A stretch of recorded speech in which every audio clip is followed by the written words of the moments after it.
Hello and welcome once again to Superconnectivity. I'm your host, Charlie, the Professor Esser. And with me as always is... Phil me and Parrish. Hey, Phil. Glad to have you. Now, you know what, Phil? This is kind of a bye week in the Marvel Universe. Not a lot going on. I mean, we've talked Doctor Strange. There's no big news of things going on in the Marvel Comics universe. And that leaves us with, very little to grab onto. One thing that was in the news today that I did see, which is very tacitly tied to the Marvel Universe, but that we might as well discuss, is a recent tweet by a young man named Chris Evans. You may know him as the actor who plays Steven Rogers in the Marvel Cinematic Universe. Mm-hmm. Essentially saying, and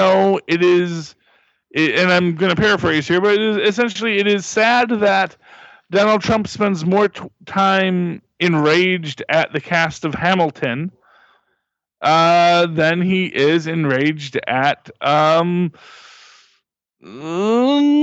lack of a better word, white supremacists.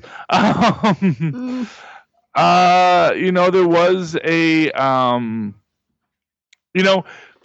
here's where I really want to hit into is what role do comic books play in our modern political conversation?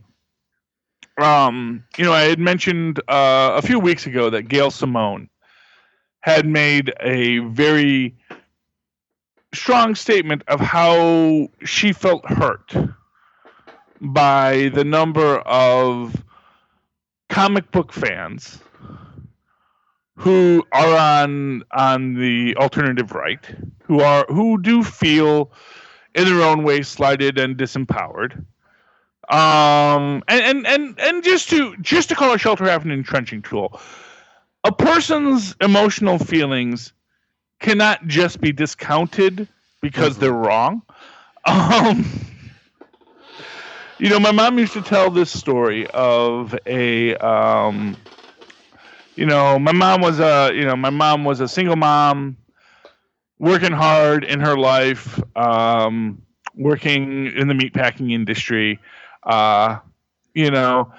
and she was working for this very nice man who had made his money in the meatpacking industry, and he had a friend come into the office who was very upset because the groomer had cut the dog's nails too short, and how emotionally distressing it was for this woman. And her employer saying, as my mother is sort of dismissing this woman's angst and pain, saying, yeah, I know it's frivolous, but it is important to her. Mm-hmm. This woman with, more money than sense, who is very sad that her dog is suffering, acting as if it were her child who is suffering. But this, of course, is something that we see all the time throughout the world. We all have those friends whose pets are their children. And for those of us who have children, we are inclined to look askance at those friends whose pets are their children. Don't deny it, Phil.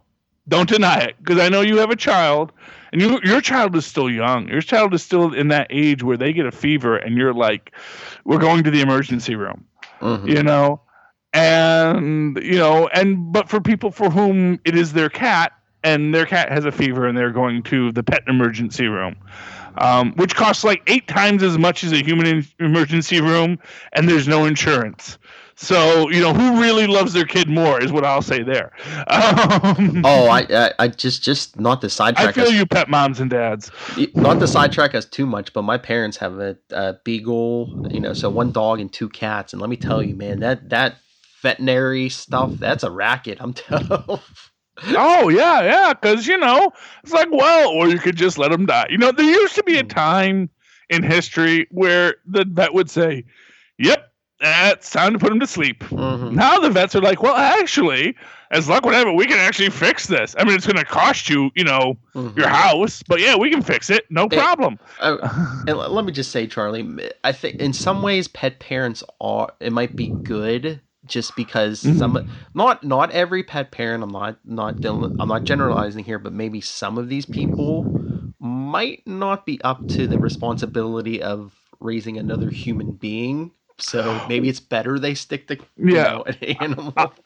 I will tell you, here's my actual philosophy of marriage, children, and everything. Unless you have an absolute need to have children, Mm-hmm. don't have children. Unless you find, and this is what I always say about marriage. What I always say about marriage is you should get married when you find the person that you would rather be miserable with forever than happy without. Because you're going to spend more time miserable in your marriage Mm-hmm. than you're going to spend happy. Not because marriage is miserable, but just because life is miserable. Mm-hmm. And most of your life is going to be miserable. And so you got to find someone that you're more happy to be with when you're miserable than when you're happy. Because anyone can be happy together. Mm-hmm. Being happy together is actually like the easiest thing in the world. You see any teenager in high school, they're happy together. Mm-hmm. They have no idea what they're doing, but it's like, yeah, I touched, a piece of another person. Another person let me touch them. Well, yeah. That's the saying I've always heard. It's like, you when you get married, it should be to someone. Yeah, all the physical stuff's nice, but once you've done that, it's it should be your best friend, someone you could sit down to and talk to about, like we're doing politics or exactly any stupid little thing. It needs to be someone who's there with you. And when it comes to kids, mm-hmm. kids are like marriage times 10. Because like as much of a pain in the butt as marriage is, kids are marriage times 10. Because kids are things that not only are you legally obligated for, but that you can't actually ever leave. It's like you and your spouse. You can come to an agreement and say, you know what? It did not work out. We had a good couple years. Let's call it a day. Mm-hmm. We'll part as friends. We will consciously uncouple as the Paltrows do. Kids, you can't uncouple from a kid. You got a kid. Mm-hmm. That's your kid forever. Well, you can through giving them away for adoption, but yeah, not at a certain point. You actually, if you want to give your kid away for adoption, you've got to actually prove especially if it's like a full grown kid. It's like a baby. Yeah, you can walk away from a baby right away. Mm-hmm. You can do a lot of things with a baby right away. You actually got a kid. You got to prove that you really are incompetent for children. Because the state don't want your problems. The state said, no, you had a kid. You're going to deal with this nonsense. So yes, don't have kids unless you really want to have kids. And I'm not going to say it's, honestly, I love my kids. I think my kids are the greatest thing in the world. Yes. I would not trade my kids for freaking superpowers. And I'm a comic book nerd. Or beer. No. See, that's the great thing about beer. You don't have to trade your kids for beer. You can have all the beer you want. You get to have kids. It's great. It's a great deal. Because beer is a thing that you can, in moderation. We don't want to endorse alcoholism. But if you are a moderate drinker and can maintain, and you're not being mean to your children when you're drinking, which is awful. If you're being mean to people when you're drinking, don't drink. Because you probably just want to be mean to people, and you're using alcohol as an excuse. And alcohol has enough problems. Alcohol doesn't need all your baggage. All right, where are we at? I was originally going to talk about politics, but then we got into talking about kids. Well, okay. Well, the one point you made I wanted to address is like you were saying with Gail Simone and everything about how can people who are fans of these characters act a certain way.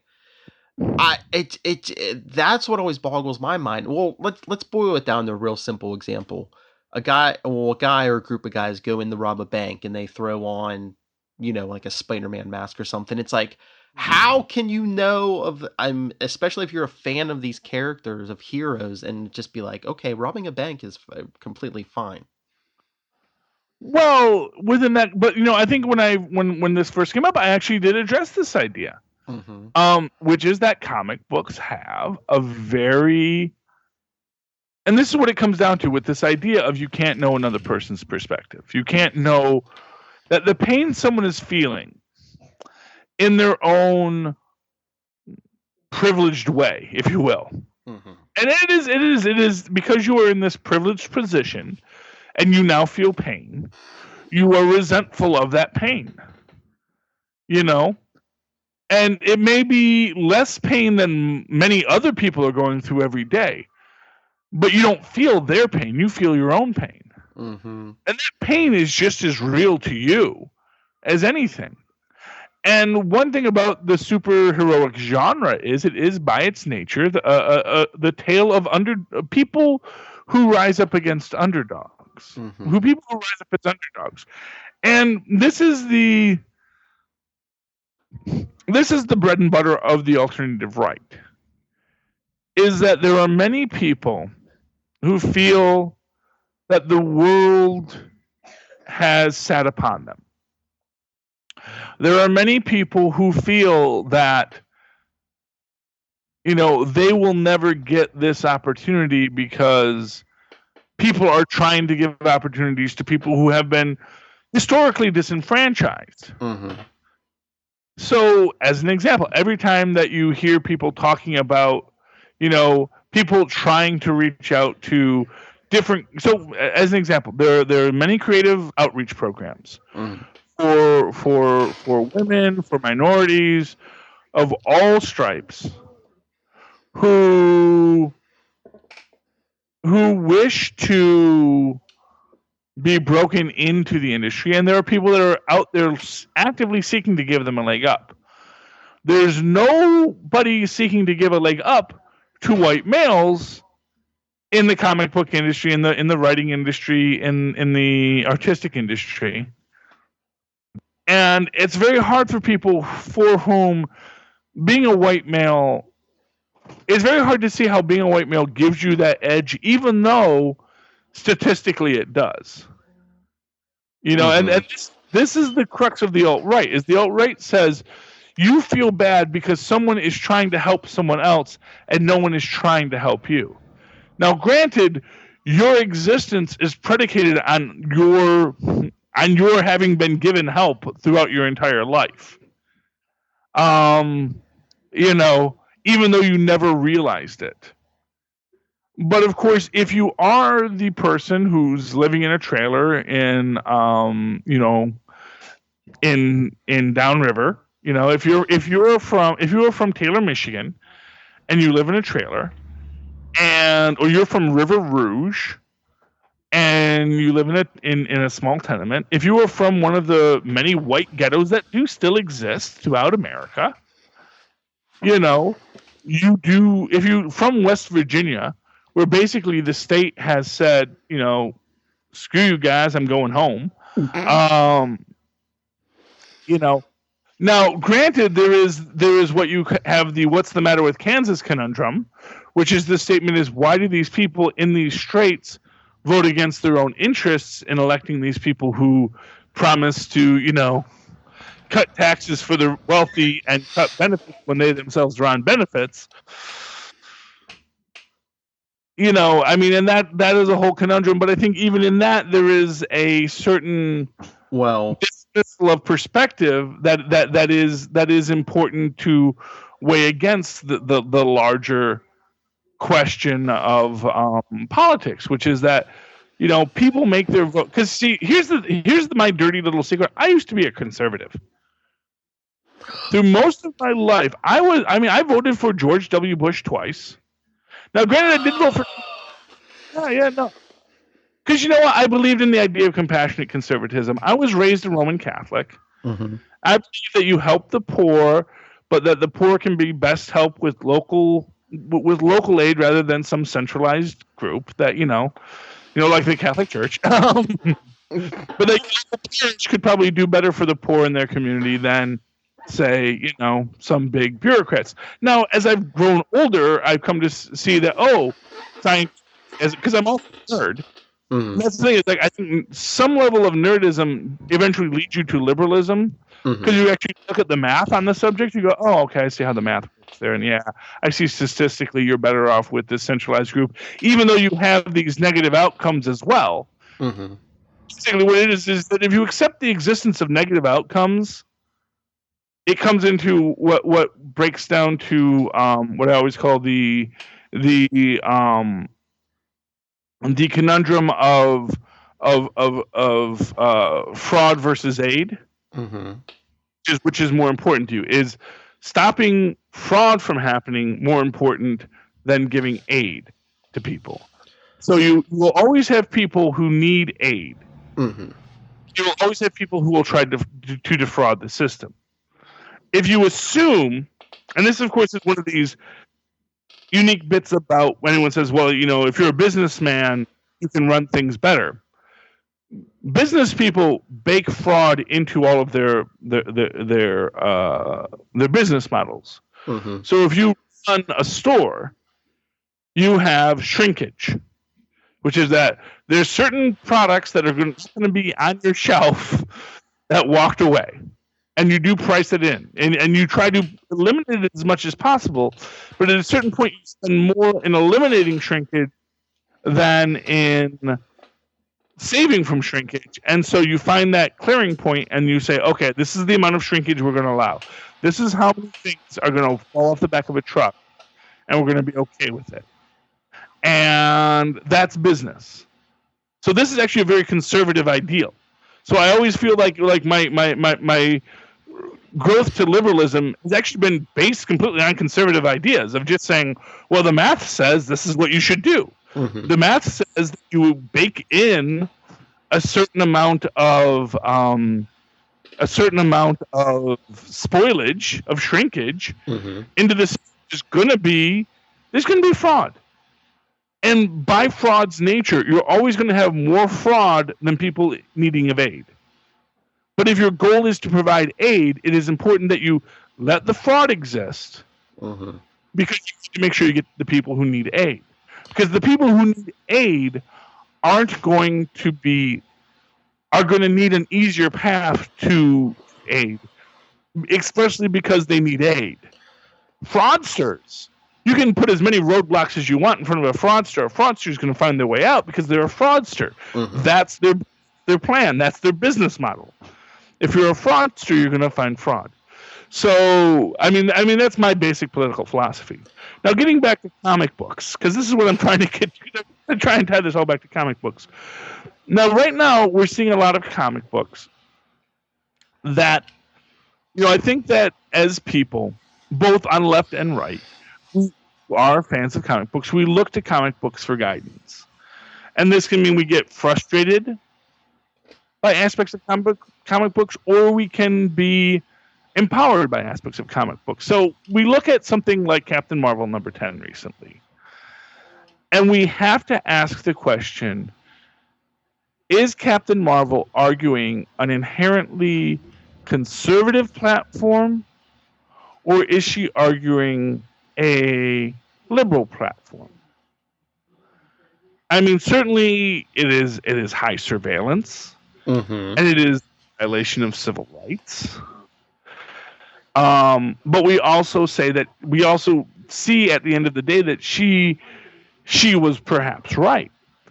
And we see her as this person who is this hardworking, diligent person trying to do right by the world, but is in many ways being screwed over by the world. Now, when we unbox this, there's two ways you can look at it. Is she meant to be a Hillary Clinton pastiche? Which is that she is the person who wants to do right, but at every turn is being thwarted by people that want to find her faults. And this is certainly one feminist of her work. We can also look at it in a very deeper thing, which is, again, like I say, I come to liberalism from a conservative perspective.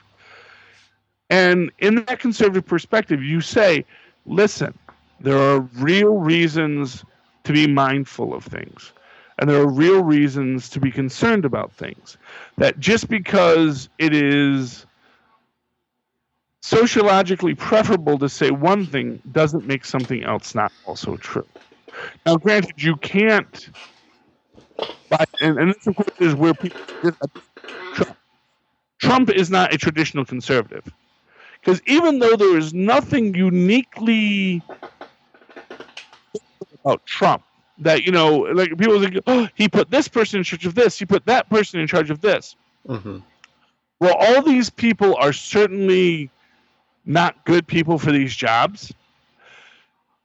Romney might have appointed the same people because they hold certain ideals that are true to conservative ideas. If you're going to look at, school choice and school, that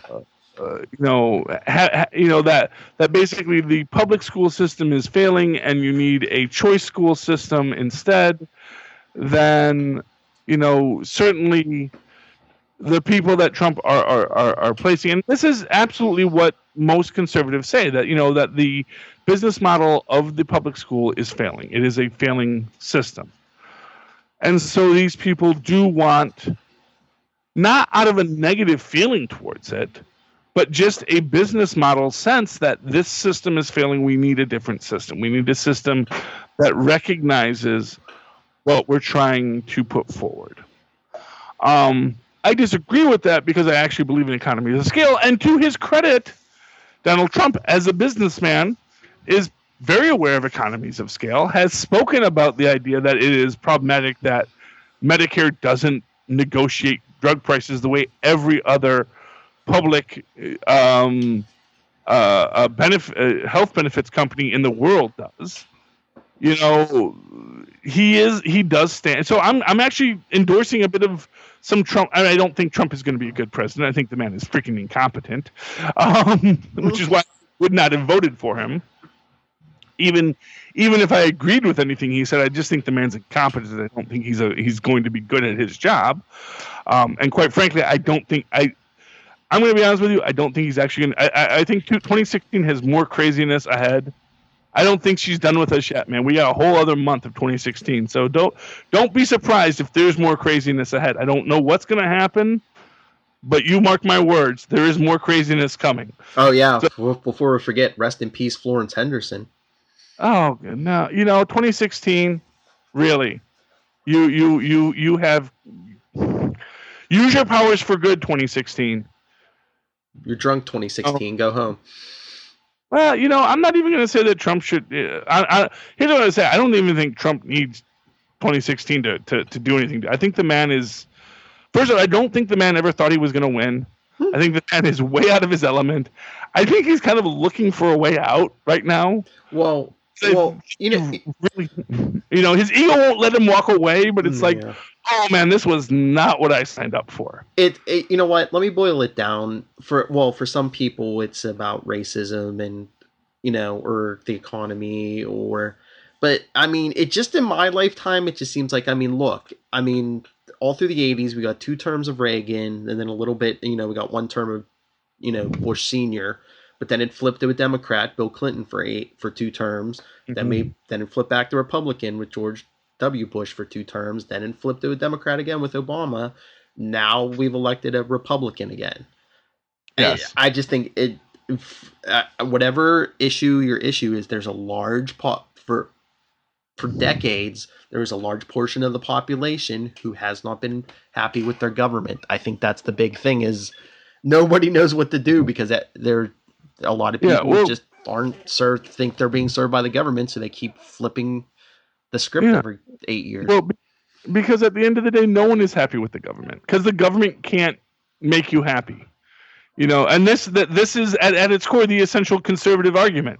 The government will never make you happy. No. The government is never going to fix your problems. The best the government can ever do is give you money.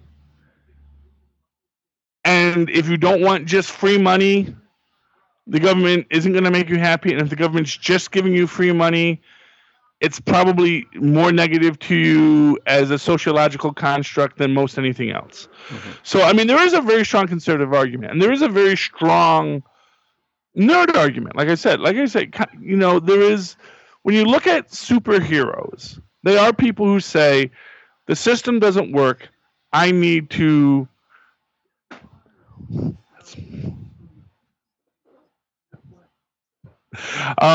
know, superheroes are people who say that Gotham PD is corrupt. Hmm? The superheroes are people who say, there are people robbing the gates of wrestling shows who go on to kill our uncles. You know, superheroes say there are mole men under the earth, and if we do not stop them, who will? Now, granted, and then you also have within superheroism this idea that, your governmental agencies, the U.S. military, may try to thwart heroic beings like the Hulk, even when they're trying to do good, because they don't understand. They don't, they want to control. They want to hold things in place, but if it's an inherently corrupt system, maybe you need someone to break up the corruption. And I think on a very real level, that is what envisioned a lot of Trump supporters. I think that is why some Trump supporters do hold superhero ideals. And I think most Trump supporters dismiss the heavy-handed arguments of racism and whatnot from Trump because they knew who Trump was as a character. And Trump, although probably is somewhat racist, I don't, this is what I always say. There are people who are institutionally racist and there are people who are personally racist. And if you are personally racist, that's problematic. But there are people who are much more institutionally racist, where they have these broad ideas of people, but on a personal level, they're going to be perfectly fine with this person. There was this statement, a large number of Trump supporters originally voted for Obama. And people say, well, how could they be racist? Now, if you're actually an aficionado of racism, it's very easy to vote for Obama and still be a racist because Obama is one of the good ones. And you sit there and say, well, Obama is one of the good ones. I can vote for Obama because he's good. He's what I see. He's a person I can trust. Then, it's very easy to say, yes, but Hillary Clinton is not a person I can trust. So, it is complex. And if you don't take Trump seriously, it's very easy to ignore many of the things that he has said and done. And honestly, Donald Trump may walk away from all of it. Because like I said, I don't think the man really wanted the job. I think the man really I really kind of feel like Donald Trump is the Max Bialystock of politics. He came up with an idea of a show where he could make more money with a loser than a winner. And it would have worked if people hadn't voted for him. And now he's sitting there in his hotel room every night in Trump Tower, rocking back and forth, going, no way out, no way out, no way out, like so many Leopold Blooms. All right, enough with the politics. I try not to talk too many politics because when you talk politics, you're automatically 50% of the people are like, yeah, right on, and 50% are just like, oh, what is this guy talking about? No matter where you go, I promise you. I'm trying to walk the tightrope, Phil. I really am. I am really trying to walk the tightrope on this. And like I said, I was a conservative most of my life. I am a Reagan baby. I was a Reagan Republican, and I believe in the idea of compassionate conservatism if it could be a thing. I believe that is a thing that you could someday have, that you could find that balance. But that is life. But within the superhero community, you have that complex interaction. You have both the heroes who say, let us do good, and you have the heroes who say, good will not come from the system. We have to break the system. And whether you're Bernie Sanders or whether you're Donald Trump or even if you are, Hillary Clinton, who in her own way thought she was breaking the system, and for what it's worth, 30 years, I think the biggest problem for Hillary was that a lot of liberals really didn't think people would buy into felt that you could make an argument against 30 years of negative stories, and as it turns out, you can't.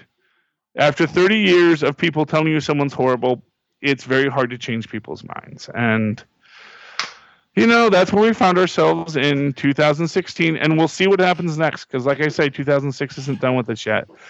And if you are a Trump supporter, I know we have Trump supporters here on the Southgate Media Network, so I love you guys, who do see your superheroes as representing that ideal of conservatism, of that, we have to be responsible for ourselves and we cannot trust the state to provide or care for us. I do see that. I do get that. Unlike Gail Simone, I'm going to say, yeah, I can totally get where you're coming from. I actually disagree with you. But then again, I also think Osborne was right. I actually think that, superheroes cause more problems than they solve. So, I'm going to buy that Bernie Sanders or Donald Trump might have been a superhero. I honestly think they would have caused more problems than they would have solved if either one of them winds up as president. What? And who knows what happens in the next 5 weeks, kids. It's 5 more weeks to 2016. Don't doubt that it's got more coming. Let's just look on the bright side, that we live in a democracy where we can have these free exchange of ideas, and we can tell our leaders they're horrible to their faces. Well, technically, Phil, we don't live in a democracy. We live in a republic. That's the whole point, is we live in a republic where rather than each individual having a vote, each group of individuals get a level of representation, and that representation is spread out among a broad populace. So some people who live in densely populated areas have less say, although they do have more say in aggregate. They have less say as an individual than, say, someone who lives in a sparsely populated area. Well, yes, but if we didn't have our electoral college, then it would be the complete opposite. Large populated areas like New York and California would have all the say. Well, not necessarily, because actually in an electoral college, every vote counts. Mm-hmm. And it's like this. Right now, in an electoral college, 40% of people in New Jersey, and probably more than 40% of people in New Jersey, or at least 30% of people in New Jersey voted for Donald Trump. So yes, we're densely populated, but there's a lot of Trump supporters here in New Jersey, mm-hmm. and in New York, and in Texas. And Texas, there's a lot of Hillary supporters in Texas, mm-hmm. still goes to Trump. So if you actually have that one person, one vote system, when we look at the purpleness of the country, it actually becomes more evident. So that, yes, Trump does campaign in California because there's a lot of votes in California, many of which are conservative. There's a lot of votes all throughout the country that Trump will pick up that'll add to his thing. And in that popular vote, you have that. Now, wait, can I just yell at a certain segment of the population? Sure. These people who were like rioting in Portland, like the ones who did it, they found out didn't even vote. If you want to voice in that yet, Phil. If you want to voice in the discussion, vote. I mean, I don't get wherever you come down on the issue is fine. What? Before you say that, have you Snopesed it? I'm just going to say, because this is a big problem right now where someone throws an idea out there and they ask, did you Snopes that? Did you confirm that was accurate? What is your primary source? The news on television. And I believe... What was the news source? I believe, if nothing else, I believe it was my local news stations. Okay. What channel? I'm not being down on you, Phil. I'm not being down on you. The local CBS News, I believe. What I'm going to tell you, Phil, is that sounds like a made-up statistic. Based on everything I know from watching the on the media viewer guides, mm-hmm. Or consumer guides, and various things I've seen on Snopes, is that really sounds like a made-up. I mean, I'm not saying it's not true. And honestly, that was repeated on Wait, Don't Tell Me, which is on NPR. Mm-hmm. But they do repeat a lot of fake news on on Wait, Don't Tell Me because it's funny and it's a comedy show. Well, and I think that's the big problem we had this election is, like, especially on Facebook, there were so many false stories about both sides. There's so much fake statistics and stories and news, and of course, because that is classic agitprop. I mean, this is the thing. The most important thing for Americans is that we be in a republic, in a democratic republic, and we are a democratic republic. We are a republic, but we are a democratic republic. What is most important is that we as people be informed consumers. Mm-hmm. And if you are informed consumers, you can find common ground between conservatism and liberalism. Yes. So as a conservative, as a dyed-in-the-wool conservative, I find myself nowadays gravitating towards liberals because they're the ones that are actually talking business and talking about how much savings we can have if we do things this way, and how this is actually more beneficial for the economy. Because every other country has a nationalized healthcare system because in the aggregate it's better. Now, certainly you can find one person for whom it is worse for, and it sucks if you're that one person, but you can find a lot more people for whom it is worse for in the for-profit system. And more to the point, you have to ask yourself the very real game theory question: how likely is it that you're going to be the one person who gets screwed over by the system or the one person who gets helped by the system? And the fact of the matter is that we're all much more likely to be the guy that's helped by the system than screwed over by the system, because we are all people who are being screwed over by the system right now. So the vast majority of us are already being screwed over by the system. And there's a system that'll make it less likely that we will be screwed over because we won't lose health insurance. I always used to, this is the thing I always say, the reason why so many great artists, actors, comedians, writers come from Canada is because they have nationalized health care. Because if you are going to pursue an artistic career, the fact that you can work as a waiter and have health insurance means that you can work as a waiter and have health insurance. And you never have to make this decision. I have to do a 9-to-5 job. I have to do this thing to provide in this way. And I can actually develop something different. I can develop my art. And so if you are a nerd who dreams of one day writing the tales of the unexpected, if you are the nerd who dreams of developing that great killer app, you want a nationalized healthcare system so that you can focus on what you need to focus on, earn your money where you can, and build your dream.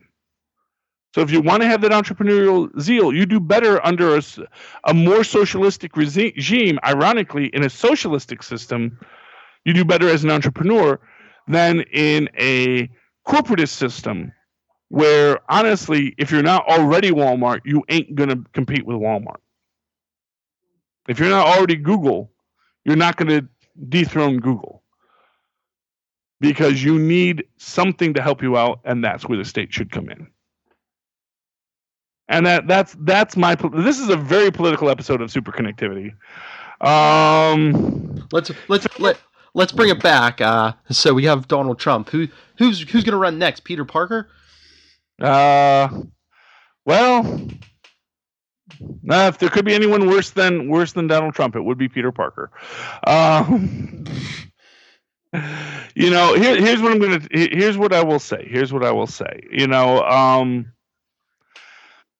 Politics isn't comic books. What I actually really wanted to talk about is how there have been these very interesting lines in comic books I've noticed that when you're reading them come back politically. Just this week in the Ultimates, in this discussion of how the universe has gotten more chaotic because eternity is chained.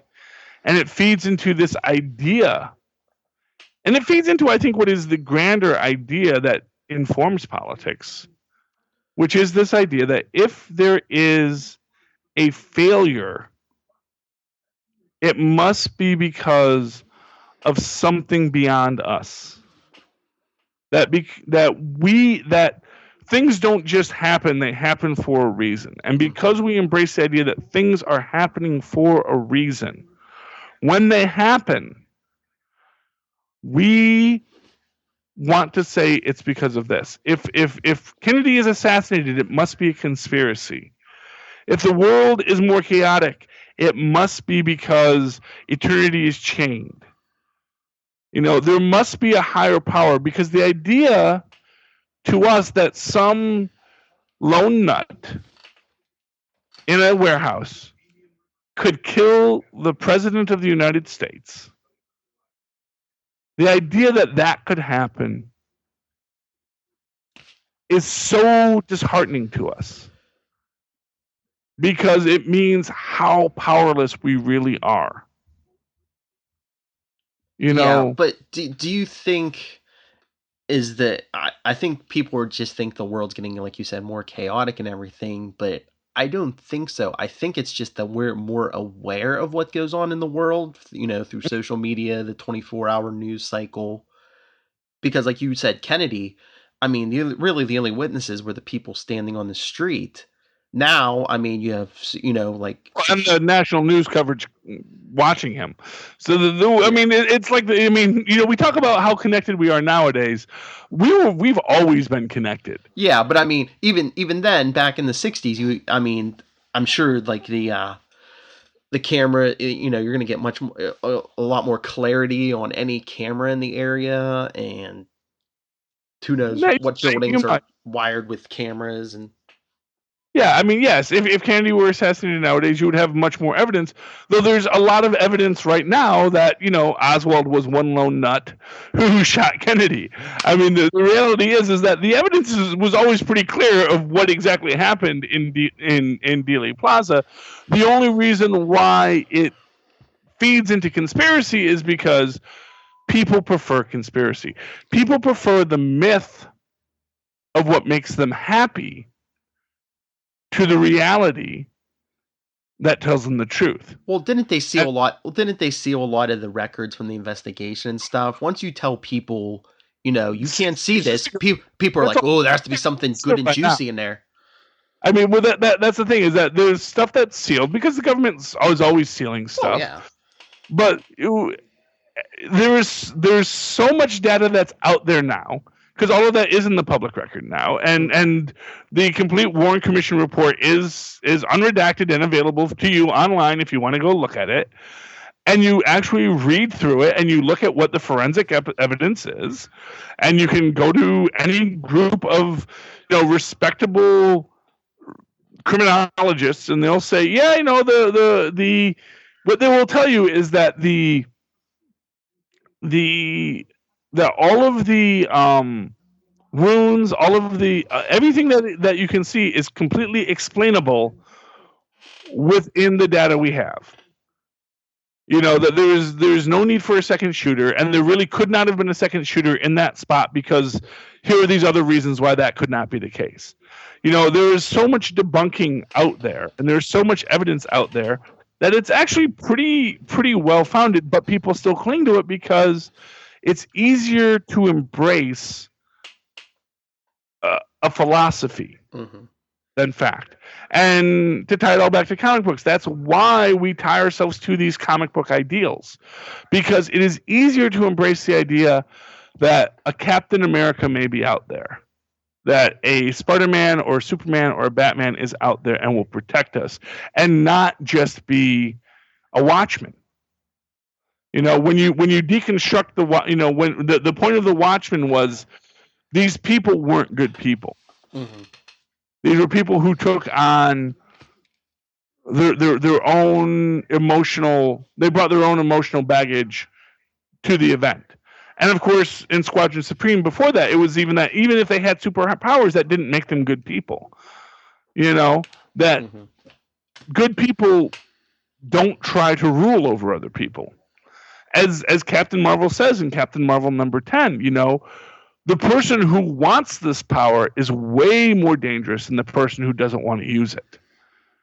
The person who says, well, I will just ignore the power, is dangerous, but far more dangerous is the person who says, I know exactly what I would do.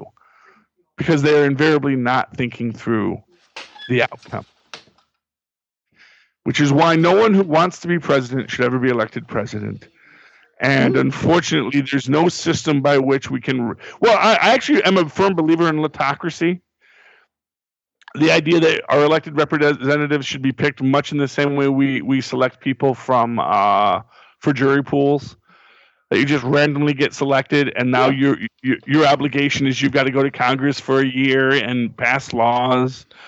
And it would be a real chore and a real pain, and you gotta hope you get time off work to go to Congress, and maybe you can plead out to not have to go to Congress. Anyone who wants to go to Congress, that those people should be struck automatically. So, yeah, I think we need to move to autocracy. Although then we might still have President Trump, but he would be less powerful because in a autocracy, you don't give too much power to the lawmaking bodies. You allow a self-replicating bureaucracy to be in charge of the day-to-day. And, but that's going to cause its own problems too. As it turns out, all of these questions are real hard. There are no easy answers. And you can't have an answer if all you're going to do is check in every 2 to 4 years and cast a vote and hope everything works out. It takes constant engagement and involvement and awareness of the issues. And most people just don't have time for that because we don't live in a socialistic utopia where you just get time off to deal with things. So it all comes back to socialism, which is, as it turns out, a very conservative idea. Hey, kids, how about those comics?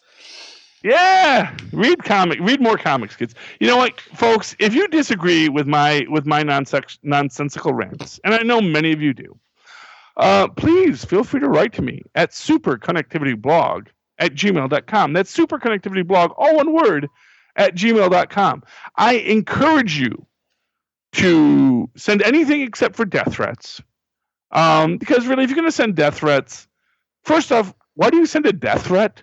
If you want to kill me, come kill me. I mean, honestly, it's kind of silly to send a death threat. You're just warning me that someone wants to kill me, and I'll know to, keep my revolver on me, and we'll see. We'll see who's fastest on the draw, Pilgrim.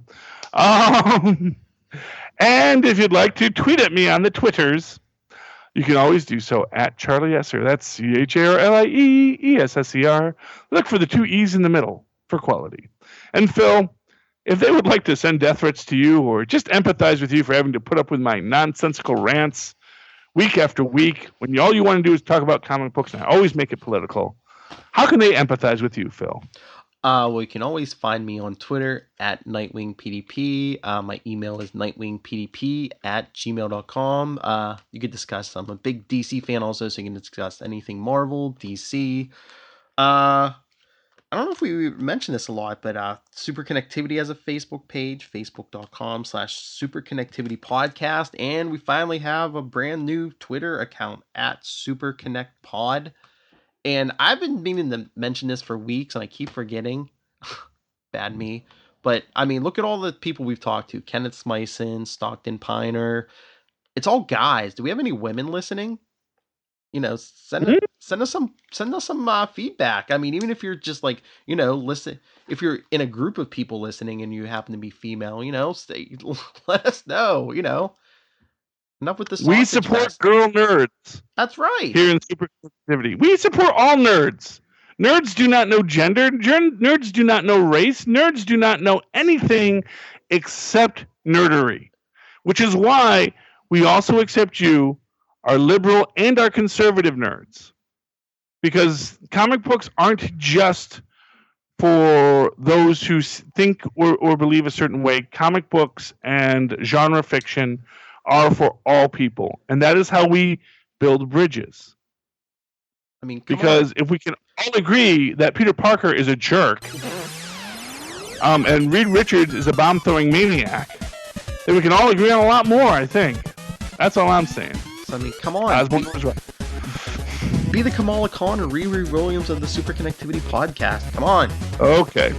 So this has been a very long Superconnectivity when we wanted to do a short one after a really long Marvel roundup, but such is life. We got talking about politics, and man, this is not the week to have a quick discussion about politics. Thank you for connecting with us, ladies and gentlemen. Please connect with us again. Good night.